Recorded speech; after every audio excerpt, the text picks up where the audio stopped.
औज़ुबिल्लाहिमिनश्शैतानिर्रजीम बिस्मिल्लाहिर्रहमानिर्रहीम। अस्सलाम वालेकुम दोस्तों, वसीम राजपूत ला लाइट्स ऑनलाइन में हाज़िर खिदमत है। दोस्तों, आज का जो टॉपिक है मुश्तरका खातादार। मुश्तरका खातादार अगर अपनी प्रॉपर्टी, अपनी ज़मीन, अपना घर, अपने बाकी मुश्तरका खातादार से अपना हिस्सा कब्ज़ा लेना चाहता है, अपना कब्ज़ा करना चाहता है, कब्ज़ा लेना चाहता है, कब्ज़ा हासिल करना चाहता है, तो इसका क्या कानूनी तरीक़ाकार है, तो इस बारे में हम डिस्कशन करेंगे। डिस्कशन करने से पहले रिक्वेस्ट करूंगा कि चैनल को सब्सक्राइब कर लें, बेल आइकन को क्लिक कर लें, जैसे इधर से वीडियो अपलोड हो आप इस कानूनी रहनुमाई से मुस्तफीद हो सकेंगे। अब दोस्तों लेक्चर की तरफ आते हैं। मुश्तरका खातादार क्या होता है? अगर एक एक मकान है, उसके 4 भाई हैं, 2 बहनें हैं। अब उनमें से एक 2 भाइयों ने कब्जा किया, बाकियों को हिस्सा नहीं मिल रहा, वो इंतजार में बैठे हुए हैं, जनाब हमें हिस्सा नहीं दिया जा रहा। तो वो आप किस तरीके से अदालत से हिस्सा ले वो बज़रिया अदालत आप अदालत में केस करेंगे।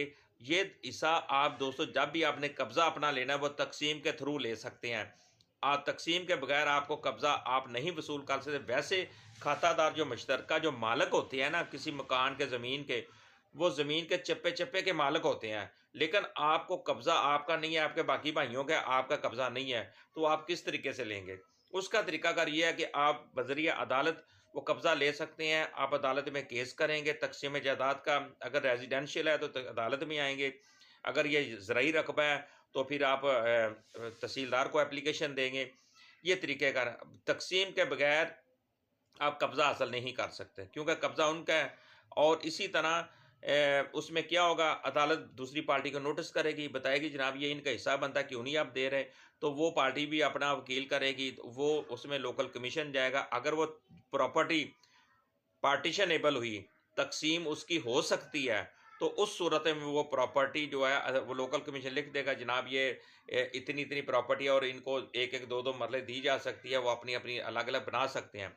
अगर ये प्रोसेस हो जाता है तो वेल एंड गुड। अगर वो प्रॉपर्टी पार्टीशनेबल नहीं है, तकसीम उनकी नहीं हो सकती, पार्टीशन नहीं हो सकती, तो उस सूरत में वो प्रॉपर्टी नीलाम होगी। नीलाम होने के बाद उसका जो हिस्सा होगा, जिन जिन का, वो जो सारे जो इसमें लीगल हेयर है, वो सारे अपना अपना हिस्सा अदालत के थ्रू वसूल कर लेंगे। अदालत उनको जो उनका जितना जितना हिस्सा, भाइयों का जितना हिस्सा बना, बहनों का जितना हिस्सा बना, माँ का बना, बेवा का बना, या उनका जो वालिद है उनका बना, तो वो ये हिस्सा जो होगा अदालत उनके उसके हिस्से के मुताबिक चेक इशू कर देती है।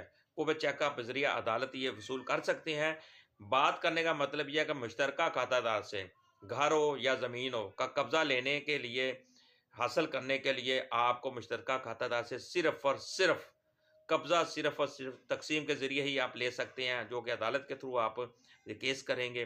2019 SCMR 82 ये डी इसका सब सेक्शन है दोस्तों, और इसके थ्रू आप ये वसूल कर सकते हैं। अदरवाइज़ इसका कोई हल नहीं है। अदरवाइज़ वो फिर आपस में लड़ाई झगड़े हो सकते हैं। बदमाशी से आप करेंगे तो वो क्रिमिनल प्रोसीडिंग शुरू हो जाएगी। इसलिए वाहिद हल अदालत है और तकसीम है, उसके बगैर आप अपना कब्ज़ा हासिल नहीं कर सकते। मुझे अपनी दुआ में याद रखिएगा। जहाँ रहें सलामत रहें। अल्लाह हाफ़िज़।